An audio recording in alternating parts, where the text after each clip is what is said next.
और आरएसएस जो है वो अभी मुझे लगता है बैकफुट पर है इस विषय पे, क्योंकि इन्होंने अपने आईटी सेल के लोग इतने सालों से लगा दिए थे अपोजिशन को टारगेट करने के लिए, बिल्कुल इसी तरह से जिस तरह से ये भारत के संविधान के साथ, भारत के संस्कृति के साथ, भारत की परंपरा के साथ, भारत के सेक्युलरिज्म के साथ, भारत के सोशलिज्म के साथ जिस तरह से इन्होंने खिलवाड़ की है, ये जोकर्स नहीं है, बहुत डेंजरस लोग हैं। एक बार कॉकरोच कहने पर उनका मन शांत नहीं हुआ, उनका पेट नहीं भरा, उसके बाद वो दोबारा कहते कि ये फालतू की बात है, मेरे पास टाइम नहीं है इसके लिए। सब जो है ना, ये झप्पी लगाना, और नरेंद्र मोदी ये जो कहते हैं कि मैं नॉन बायोलॉजिकल हूँ, मुझे भगवान ने भेजा है वगैरह, ये आरएसएस के अंदर भी इसके ऊपर काफी चर्चा होती होगी। इस तरह की बात करने से जो लोगों के बीच में इमेज खराब होता है, वो केवल नरेंद्र मोदी का नहीं होता है, वो आरएसएस का भी होता है, क्योंकि नरेंद्र मोदी आरएसएस के प्रोडक्ट है।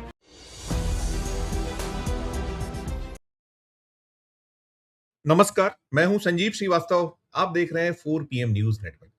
दोस्तों, संसद कल खत्म हो गई और संसद खत्म होने के बाद सड़क पर यहाँ एक कार्यक्रम था जिसमें राहुल गांधी ने एक जबरदस्त तीखा हमला, चाहे प्रधानमंत्री नरेंद्र मोदी हो, अमित शाह हो या फिर राष्ट्रीय स्वयंसेवक संघ हो, बोला।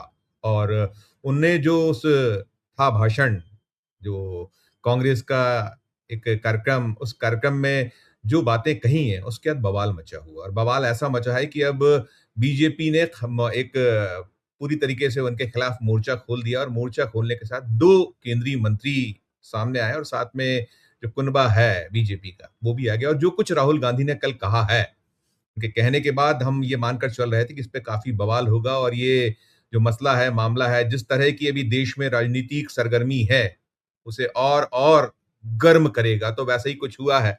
और चूंकि राष्ट्रीय स्वयंसेवक संघ भी राहुल गांधी के निशाने पर रहता है, लेकिन इस बार उन्होंने आरएसएस को जोकरों का समूह कह दिया है।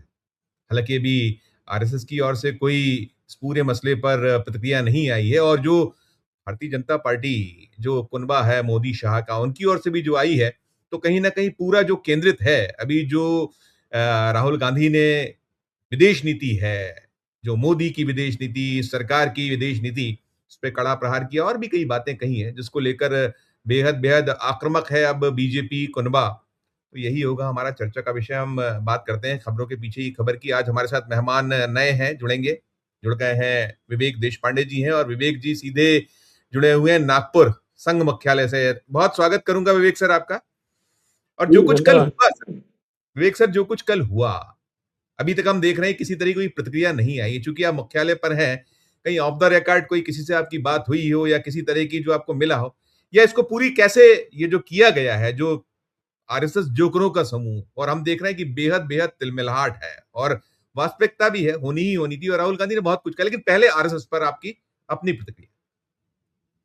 संजीव जी, ऐसा है, आरएसएस कि किसी के साथ मेरी कोई ऑफ द रिकॉर्ड या ऑन द रिकॉर्ड कोई बातचीत नहीं हुई, लेकिन जितना मैं समझता हूँ, इतने सालों से देखते आया हूँ किस तरह से ऐसे वक्तव्यों को रिएक्ट करते हैं। उनका ऐसा मानना है कि बहुत सालों से, मतलब बहुत दशकों से वो इस तरह के अपमान इन कोट्स झेलते आ रहे हैं। आज जब वो बहुत ज्यादा आक्रामक हो गए हैं, तो इस आक्रामकता के पीछे वो यही कारण बताते हैं कि हमने बहुत दशकों तक अपमान झेले हैं। लोगों ने न केवल हमारा अपमान किया है, लेकिन हमको लेकर बहुत समाज में एक चकल्लस भी हुई है। तो हम उसके चलते वो अभी बहुत आक्रामक हो गए, और जो एक बदले की भावना से वो मैदान में उतरे हैं पिछले 12 साल से। इसमें केवल मोदी और अमित शाह शामिल नहीं है, तो आरएसएस के जो लोग हैं वो भी उसमें शामिल है। वो भी इस बात का बदला उतारना चाहते हैं, जो वो कह रहे हैं कि हमारा अपमान अपोजिशन वालों ने या फिर मीडिया ने या फिर लेफ्टिस्ट लिबरल्स ने जो हमारा किया है इतने वर्षों से, हम उसका बदला लेंगे। इस तरह की मानसिकता से वो पिछले 10-12 साल से काम कर रहे हैं। अब हुआ ये कि जब से जंतर मंतर हुआ है, देखिए, आरएसएस बीजेपी के जो भी विचार है, जिस तरह से मोदी जी और अमित शाह और बाकी इनके लीडर्स जो है वो बात करते हैं, तो उनके ऊपर से बहुत सारी रील्स भी या जनता ने बहुत पहले से बनानी शुरू कर दी। ये जंतर मंतर से शुरू नहीं हुआ है। जंतर मंतर में उसका हमने एक क्रेसेंडो देखा, उसका अत्युच्च बिंदु देखा, जब बहुत ही निडरता से और कई बार तो अनपार्लियामेंट्री शब्दों का इस्तेमाल करके उनके ऊपर तंज कसा गया, और बहुत उनको लेकर चकल्लस भी की गई। तो ये स्थिति खुद उन्होंने अपने आप इनवाइट की है, क्योंकि मोदी जी के देखिए राहुल गांधी को पप्पू ठहराने के लिए इन्होंने जो एक पूरी यंत्रणा लगा दी थी। असलियत में मोदी जी के ऐसे कई वक्तव्य हैं जिससे उनको खुद को ही पप्पू करार दिया जा सकता है। मतलब पप्पू अगर कोई एक कैटेगरी है और उसके जो कुछ भी व्यवच्छेदक लक्षण हैं, वो लक्षणों की अगर बात करें तो मोदी जी खुद उसमें फिट होते हैं। इस तरह की मोदी जी का पर्सोना है। लेकिन बहुत सालों तक लोगों ने संयम रखा, और फिर बाद में जब पानी सर से ऊपर बहने लगा तो मोदी जी के ऊपर भी रील्स बनानी लोगों ने शुरू की, मीम्स बनाने शुरू किए, उनकी क्रिटिसिज्म शुरू किया, फिर सोशल मीडिया पर फेसबुक हो, ट्विटर हो। तो अब ये स्थिति जंतर मंतर के इस आंदोलन के बाद लोगों की हिम्मत इतनी बड़ी है कि उनके खिलाफ बहुत धड़ल्ले से अभी इस तरह की रील्स, मीम्स वगैरह सब बन रहे हैं। ये ठीक है। और आरएसएस जो है वो अभी मुझे लगता है बैकफुट पर है इस विषय पे, क्योंकि इन्होंने अपने आईटी सेल के लोग इतने सालों से लगा दिए थे अपोजिशन को टारगेट करने के लिए, बिल्कुल इसी तरह से। अब ऐसा है कि जो जंतर मंतर के बच्चे हैं उन्होंने जो कुछ किया है वो सब ठीक है, अपनी जगह ठीक है। वो बच्चे हैं, वो एक तरह से उम्र में कच्चे भी है, तो वो अपनी उनकी एक लिंगो है, उनकी एक भाषा है, उसमें वो बात करते हैं जो ठीक है। मैं ऐसा नहीं कहूंगा, क्योंकि जिस तरह की भाषा का प्रयोग वहां पर हुआ है वो कहीं कहीं पर भी ठीक नहीं कहा जा सकता। लेकिन ये ये परंपरा जो है ये तो बीजेपी के आईटी सेल ने शुरू की है। तो मेरे खुद के कुछ पोस्ट पर मैंने इतनी गंदी भाषा इनके तरफ से मैंने देखी है। तो ये अभी दूसरों को दोष नहीं दे सकते जो इनके साथ हो रहा है। ये इन्होंने खुद ये कल्चर जो है इन्होंने ही लाया है, और वो खुद अभी उसके भुक्तभोगी वो बन रहे हैं। यहाँ तक ठीक है। लेकिन मुझे लगता है कि जो राहुल गांधी कल तक जो कर रहे थे वो अच्छा चल रहा था, अच्छा ठीक था। अब जो कल वो स्टेज पर जाकर उन्होंने जो कुछ भी किया, और उससे पहले भी वो जो पार्लियामेंट में हुआ, मुझे लगता है कि अपोजिशन ने थोड़ा-सा अपने आप को अलग तरीके से पेश करना चाहिए। ये सारा जो है ना चकल्लस वाला जो मामला है ये बच्चों पर छोड़ दें। वो अच्छे से कर रहे हैं, उनको करने दीजिए।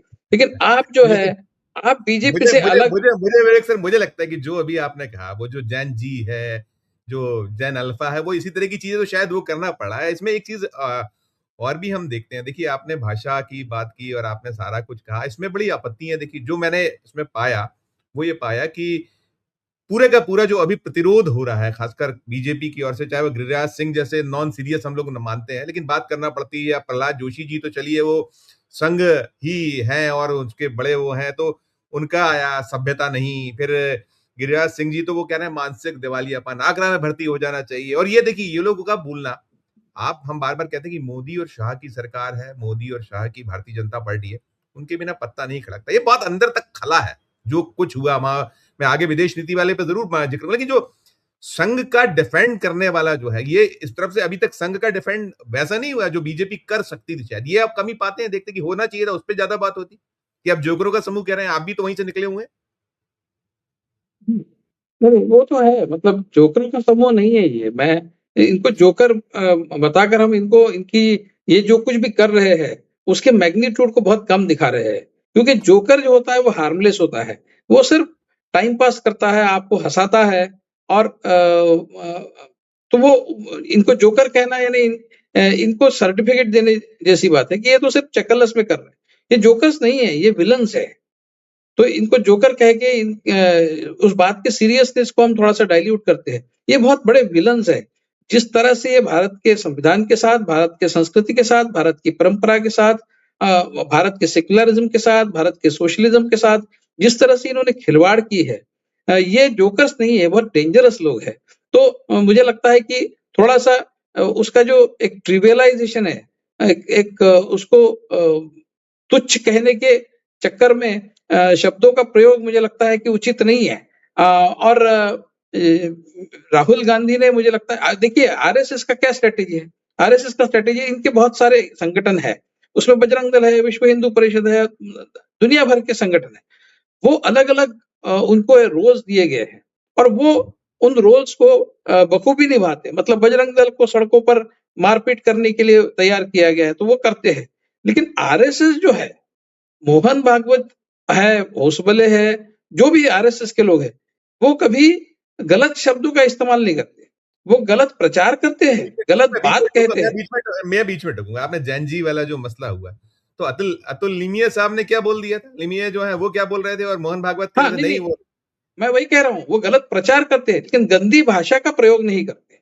इस बात को एंटी नेशनल ये कोई गाली नहीं है। एंटी नेशनल ये एक डिस्क्रिप्शन है। मैं कह रहा हूँ कि आरएसएस ने ये बहुत तरीके से ये सारा काम किया है। वो आरएसएस के जो आला कमान के जो लीडर्स है, वो कभी इस तरह से जोकर्स है और इस तरह की भाषा का इस्तेमाल नहीं करते।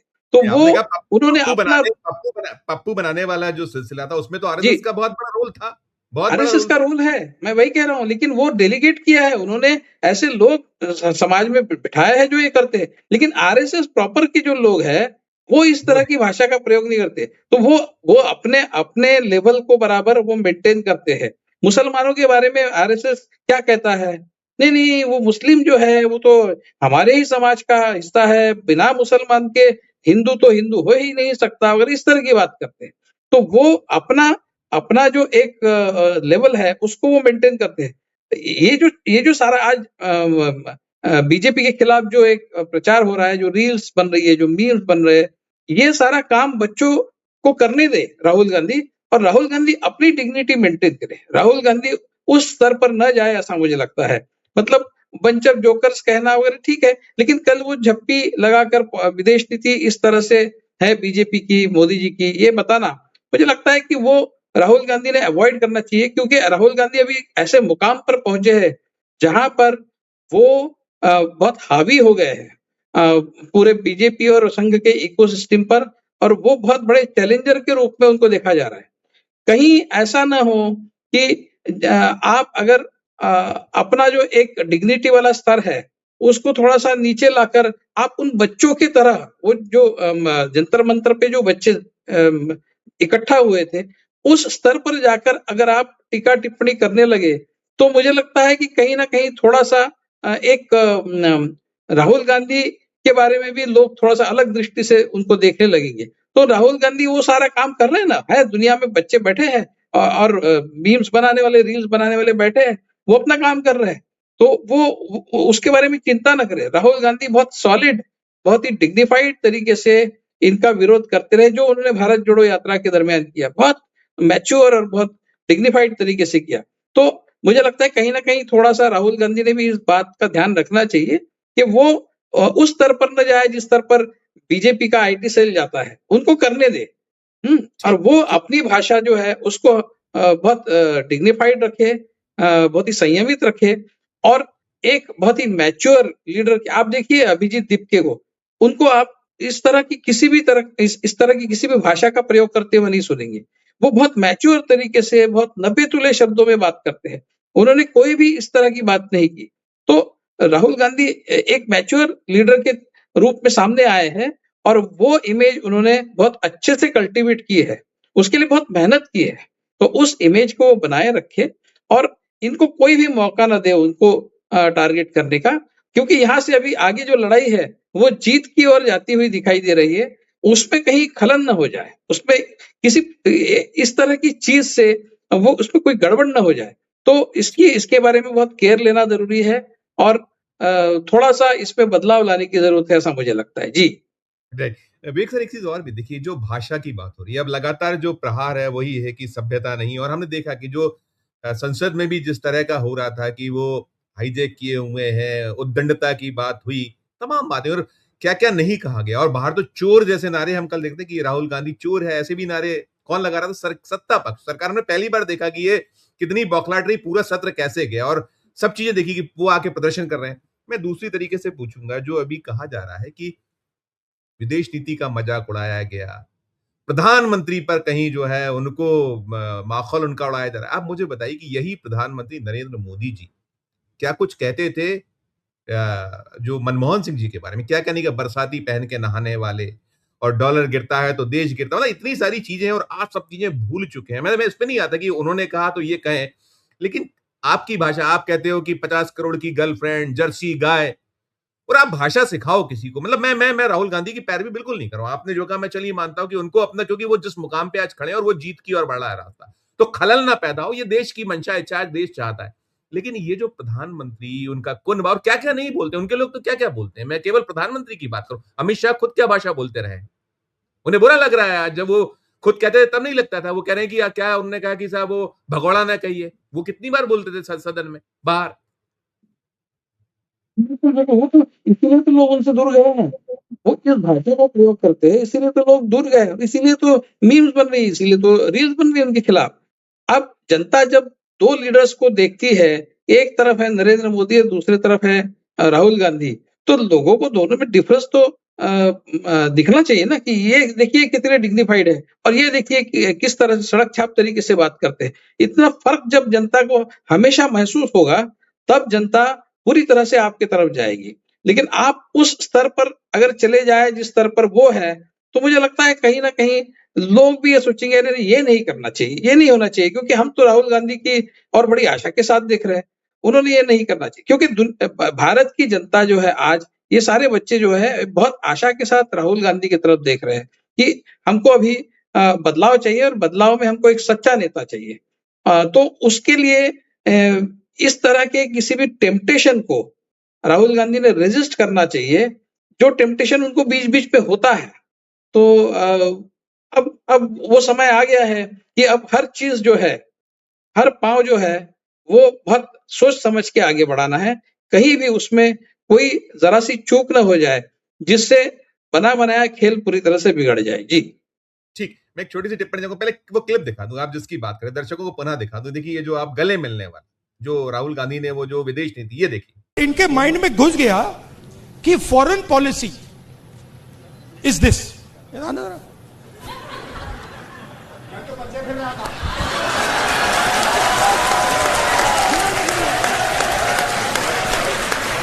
अब पता नहीं किसने डाला, कहां से घुसा कि भाई फॉरेन पॉलिसी का मतलब imagine the ignorance foreign policy. एक चीज पूछ सकता हूं? हाँ, मेलनी समझ के तो नहीं पकड़ा था? एक सर ये वो दृश्य था जिसको लेकर आप, लेकिन देखिए ये जी, जी। जिस जिस से प्रधानमंत्री जी गले मिले, देखिए डोनाल्ड ट्रंप कितनी बार माय डियर फ्रेंड, या जो और भी आपने झूला झुलाया चीन के राष्ट्रपति को, आपने और भी पुतिन के साथ हुआ या बाकी बाकी अलग अलग कितनी जगहों पर क्या क्या, और इन सब के हमें मिला क्या है सर विदेश नीति में। हम जो ये ठीक है, ये जो कटाक्ष है, तगड़ा कटाक्ष है, यही बहुत चुभा है, भयंकर चुभा है। और वो जो गलवान की उन्होंने बात की, भाई गलवान में तो सब पता ही था, पहले आपने डिनाई किया, बाद में सारी चीजें सामने आ गई, अभी भी वो कह रहे हैं कि आप सीनियर। तो ये जो हम जहां खड़े हैं, अगर इसको देश को पहुंचा रहे हैं, तो क्या नहीं पहुंचाया जाए, क्या कहिएगा? बिल्कुल, जनता को ये सब तो पता ही है, वो जिस तरह से झप्पी लगाते हैं नरेंद्र मोदी, ये लोगों ने देखा है। आपको अलग से वो दिखाने की ज़रूरत नहीं है। आप ज़ुबान से बोलिए कि झप्पी लगाना ये कोई फॉरेन पॉलिसी नहीं है, लेकिन आप उसका डेमो जो करते हैं स्टेज पर, वो ड्रामा अवॉइड करना चाहिए आपने, मुझे ऐसा लगता है। और उसके बाद फिर संदीप दीक्षित जो है, वो पीछे मुड़कर आते हैं और कहते हैं कि आपने मुझे मेलोडी समझकर तो नहीं झप्पी लगाई। तो ये सारा जो है, ये अवॉइडेबल है। ये नहीं करना चाहिए। आप बताइए। अब उसमें अभी बीजेपी की प्रतिक्रिया ये भी आई कि वो जो है क्या ननिहाल वाली जो है वहां की वो जो नेता है, और ननिहाल को भी नहीं बख्श रहे हैं, ये आ रहा है। और क्या क्या ये लोग ना कहते रहे हैं सभी को। नहीं, आपके पास इतना सॉलिड आर्गुमेंट है नरेंद्र मोदी के खिलाफ। जहां तक मेलोनी का सवाल है, आपके पास इतना सॉलिड आर्गुमेंट है कि आप ये कह सकते हैं, राहुल गांधी ये कह सकती है, मेरी माँ जो इटली की है, उसने मेरे पिताजी के साथ शादी करने के बाद वो भारत आई, उसने भारतीय संस्कृति अपनाई, भारतीय संस्कृति में वो रची बसी, वो सारी परंपराओं का वो पालन करती है। उसको ये उसके ऊपर ये उसके बारे में इस तरह की अनर्गल बातें करते हैं बीजेपी आरएसएस का इकोसिस्टम। और जब नरेंद्र मोदी इटली जाते हैं, तो इटली के प्रधानमंत्री के साथ इस तरह का उनका व्यवहार होता है कि जैसे वो उनकी अपनी है, और जो अपनी है, जिसने इस देश को अपनाया है, उसको विलिफाई करते हैं, उसको उसके ऊपर बहुत अनर्गल तरीके से टीका टिप्पणी करते हैं। ये दोहरा मापदंड बीजेपी का जो है, उसकी उसकी बात आप कर सकते हैं, आप जुबान से सब बोल सकते हैं। लेकिन क्या आप मेलनी समझ के मुझे झप्पी लगा रहे थे वगैरह, इस तरह के स्तर पर नहीं जाना चाहिए। आप ये कॉन्ट्रास्ट दिखाइए ना कि सोनिया गांधी जो इटली की रहने वाली थी, जिसने राहुल गांधी के साथ शादी करके वो भारत आई, भारत को अपनाया, भारत की जो संस्कृति है उसको अपनाया, भारतीय बनी, साड़ी पहनती है, बहुत डिग्निफाइड तरीके से अपने आप को कंडक्ट उन्होंने करती वो है। प्रधानमंत्री पद ठुकराया था, प्रधानमंत्री पद तो सच के जी, मिला था, जी, नहीं ठुकराया, सब जी, वो चीजें बन हैं। सकती थी प्रधानमंत्री। उस जी, उसको उसको उसको आप उसके बारे में बहुत गंदी-गंदी बातें इन्होंने समाज में फैलाई। लेकिन जब मेलानी के पास जाते हैं, जो इटली के प्रधानमंत्री है, उसको ये चॉकलेट देते हैं, उसके साथ में फोटो ऑप करते हैं। ये बताइए जी, ना आप लोगों को, ये जी, बताइए। जी, लेकिन वो बिल्कुल। झप्पी मार के, क्या आपने मुझे मेलानी समझ के झप्पी मारी वगैरह, इस स्तर पर नहीं जाना चाहिए, क्योंकि आपका स्तर आरएसएस और बीजेपी के और सारे इकोसिस्टम के स्तर से हमेशा ही जनता को ऊपर दिखना चाहिए। आप उसके जी, बराबरी में उतरने की कोशिश मत कीजिए। जी। बिल्कुल। मैं 2 छोटे-छोटे सवाल का खत्म करूँगा। एक बहुत छोटा-सा सवाल होगा कि देखिए, जेन ज़ी की ताकत तो सारे, चाहे राजनीतिक दल हो या देश को ने कर दिया है, एक बता दिया कि जेन ज़ी क्या है। अभी हम देख रहे थे सर, वो जो नालसर वाला मामला हुआ था। नालसर में जो उन्होंने डिग्री का रिजेक्शन किया कि हमें नहीं चाहिए चीफ जस्टिस ऑफ इंडिया के हाथ, और उसके बाद क्या कुछ हुआ, वो बीसी जो आई है बार काउंसिल ऑफ इंडिया, उसने कर दिया कि इन बच्चों का जो है रजिस्ट्रेशन और तमाम की बात हुई। फिर सर्कुलर निरस्त हुआ भी ये था कि जाँच में। अभी हम देख रहे हैं कि टिप्पणी आई है chief justice of India Suryakant ji की, जस्टिस सूर्यकांत जी की। उन्होंने कहा है कि भाई ये मेरे और छात्रों के बीच का मसला मामला है, हम पर छोड़ दिया जाए, ये बीसीआई कौन होता है, बार काउंसिल ऑफ इंडिया। ये एक छोटी सी टिप्पणी, इस पर अंतिम मैं करूंगा, एक पहले इस पे छोटा सा। ये भारत काउंसिल ऑफ इंडिया ने जो किया है पूरी तरह से अनवारंटेड है। बिल्कुल ये नहीं होना चाहिए था। बच्चों को 450 बच्चे अपना मत व्यक्त कर रहे हैं, और चीफ जस्टिस जो सूर्यकांत जी है, उन्होंने काम ही ऐसा किया है कि इस तरह का विरोध समाज से उसके खिलाफ अगर खड़ा, ये पूरा जो जंतर मंतर में जो हुआ, ये क्या है? ये तो सूर्यकांत जी की क्रिएशन है, उन्होंने किया है। और अगर उसके बाद फिर जब उनके पास पिटिशन लेकर लोग गए सुनवाई के लिए, तो कहते मेरे पास वेस्ट करने के लिए टाइम नहीं है। इस तरह की बात, मतलब एक बार कॉकरोच कहने पर उनका मन शांत नहीं हुआ, उनका पेट नहीं भरा, उसके बाद वो दोबारा कहते कि ये फालतू की बात है, मेरे पास टाइम नहीं है इसके लिए। उसका विरोध अगर विद्यार्थी कर रहे हैं लॉ यूनिवर्सिटी के, आने वाले अब समय शायद में जो हमारे आप समझ में आ गया है, वो सुन भी रहे हैं, रिएक्ट भी कर रहे हैं, बिल्कुल, ये भी बैकफुट पर हैं, सभी बैकफुट पर हैं तो कह लीजिए। नहीं, बार काउंसिल जो है, इनको क्या लेना देना है? ये मतलब मुझे याद है कोई केस, मुझे एग्जैक्टली उसकी डिटेल्स याद नहीं, किसी वकील को लेकर बार काउंसिल ने प्रोटेस्ट किया था, क्योंकि उस वकील को कुछ जज ने कुछ कहा था। मुझे एग्जैक्टली क्या है वो याद नहीं, 3-4 महीने पहले की बात है, और जी, बार काउंसिल ने उसके खिलाफ बड़ा प्रोटेस्ट किया था। भाई कोई वकील जो है, उसका कोई जज अगर कुछ अपमान कर दे, कुछ उसको बोल दे, तो आप उस वकील के पक्ष में खड़े हो जाते हैं, तब आपको जज विलन लगता है।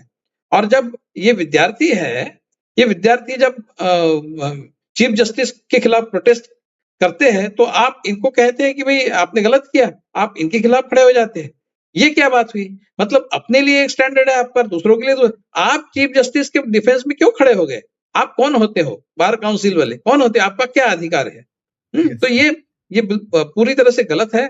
और वो बच्चों ने तो मुझे लगता है कि और भी अपना एजिटेशन इसके खिलाफ स्ट्रांग करना चाहिए, बार काउंसिल के खिलाफ भी खड़े हो जाने चाहिए। तो ये कोई तरीका नहीं है। आप बिल्कुल।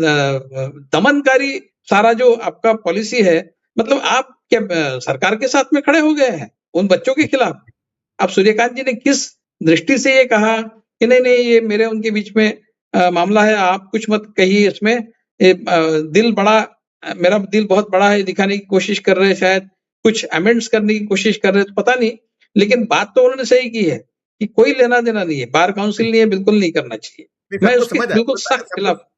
बिल्कुल नहीं, सबको मैं अंतिम सवाल करूंगा, ताकत समझ आ रही है। मैं वही लाके खत्म करना चाहूंगा कि अभी तो नहीं आया है कोई रिएक्शन आरएसएस का, लेकिन ये फैक्ट है, जितना बीजेपी को चुभा है, खासकर जो मोदी जी को लेकर, विदेश नीति को लेकर उन्हें भी चुभा होगा, उन्होंने कोई नीति हो, रणनीति हो, नहीं रिएक्ट किया हो आरएसएस को लेकर, लेकिन संघ मुख्यालय आरएसएस, वहां से क्योंकि होता है सर, रिबाउंड तो होता है, इकोसिस्टम है। क्या हम संभावना है, क्या आप, क्योंकि आप तो बहुत लंबे वक्त तक उसको आपने कवर अप किया है, नहीं, क्या आप ऐसा मान के चलते हैं? नहीं, ऐसा है संजीव जी, ये सब जो है ना, ये झप्पी लगाना, और नरेंद्र मोदी ये जो कहते हैं कि मैं नॉन बायोलॉजिकल हूँ, मुझे भगवान ने भेजा है वगैरह, ये आरएसएस के अंदर भी इसके ऊपर काफ़ी चर्चा होती होगी, मुझे बिल्कुल इसके इसीलिए तो आरएसएस के प्रमुख ने किसी 2 साल पहले ये कहा था ना कि भई अपने आप को कोई भगवान समझने लगे, वो ठीक नहीं है, या फिर नहीं, अभी सेवक उन्होंने अभी जैन से जो, या जैन अल्फा से बात की, तब भी कहा था, वो नेता को लेकर एक डिफाइन किया था उन्होंने, हाँ, संघ हाँ, प्रमुख ने। तो उन्होंने कहा है ये, और वो इसलिए नहीं कि वो नरेंद्र मोदी के खिलाफ है, वो ये समझते हैं कि इस तरह की बात करने से जो लोगों के बीच में इमेज खराब होता है, वो केवल नरेंद्र मोदी का नहीं होता है, वो आरएसएस का भी होता है, क्योंकि नरेंद्र मोदी आरएसएस के प्रोडक्ट है। इसलिए उनको उनका कान पकड़ना ये आरएसएस का काम है। वो 2-3 बार मोहन भागवत ने जो उनके खिलाफ बहुत ही टेंजेंशियली ऐसे रिमार्क्स किए, वो डायरेक्ट उनका नाम लेकर नहीं बोला। सेवक वही होता है जो निस्वार्थ भाव से सेवा करता है, मैंने किया ऐसा नहीं कहता है। ये भी उन्होंने कहा था। तो ये सारा मोदी जी को लेकर ही उन्होंने कहा था। उनके ऊपर ही ये टीका-टिप्पणी थी। हालाँकि नाम नहीं लिया था। तो मैं ये भी आरएसएस भी राहुल को जवाब के बारे में कुछ चल रहा होगा, कुछ होगा, आएगा शायद सामने, ऐसा लगता है। नहीं आएगा, मुझे लगता है वो करेंगे, क्योंकि आरएसएस पर डायरेक्ट टीका की है ना राहुल ने, बंच ऑफ जोकर्स कहा है, तो उसके ऊपर वो करेंगे रिएक्ट। कब करेंगे, किस रूप में करेंगे ये नहीं बता सकते, लेकिन हो सकता है उनको सवाल पूछा जाए किसी कार्यक्रम में, और फिर उसके ऊपर वो कुछ उसका जवाब दे, या फिर किसी रेफरेंस में जब कहीं भाषण हो उनका, तो उसका रेफरेंस लेकर वो उसके ऊपर कुछ रिएक्शन दे, ये हो सकता है, लेकिन करेंगे उसके ऊपर वो, ऐसा मुझे लगता है। और इस राइट, बात से शायद वो तिलमिला भी गए होंगे कि उनको निश्चित, जोकर्स वगैरह कहा गया। निश्चित, और वो निश्चित। राहुल देखो गांधी कह रहे हैं, उससे तो और भी ज्यादा वो आहत हुए होंगे, तो रिएक्ट तो जरूर करेंगे वो। जी, राइट सर, नहीं, रिएक्शन का हमें भी इंतजार होगा, हम लोग तो बाद में बात भी करेंगे। और मुझे लगता है आपने जो बहुत मुद्दे की बात की कि आज जो आरएसएस जिस हालत में है, उसके लिए बहुत हद तक जो है मोदी जिम्मेदार है, ये बहुत स्पष्ट तौर पर बार-बार परीक्षित। और शुक्रिया अदा करूंगा, धन्यवाद, आभार सर, थैंक यू। जी, धन्यवाद, थैंक यू। दोस्तों, आप सुन रहे थे विवेक देशपांडे जी को, संघ मुख्यालय नागपुर, और लंबे वक्त तक आरएसएस को रिपोर्ट करने वाले इंडियन एक्सप्रेस के पुराने एक ऐसे सुधी जर्नलिस्ट हैं, और आप उनके विश्लेषणों को, उनकी दो टू स्पष्टवादिता के लिए वो मशहूर है। बहुत साफ तौर पर उन्होंने कहा है कि हाँ, रिएक्शन, राहुल का जो एक्शन है उसका रिएक्शन होगा, कब होगा, क्या होगा, वो सामने आएगा। और साथ में उन्होंने एक साफ कर दिया कि इस जो हालात हैं इसमें मोदी को लेकर भी बहुत कुछ चल रहा है। तो इस चर्चा में इतना ही। आपकी अपनी जो राय हो, आपकी अपनी जो टिप्पणी हो, जरूर हमारे इस वीडियो के कमेंट में अपनी राय प्रकट कीजिए, टिप्पणी कीजिए। अगर अच्छी लगे हमारी चर्चा तो चैनल को लाइक कीजिए, सब्सक्राइब कीजिए, ज्वाइन का बटन दबाइए, तो हमारी हौसला अफजाई होगी। प्यार और इस्तेमाल फिर देखते रहिए 4 PM न्यूज नेटवर्क। धन्यवाद, नमस्कार।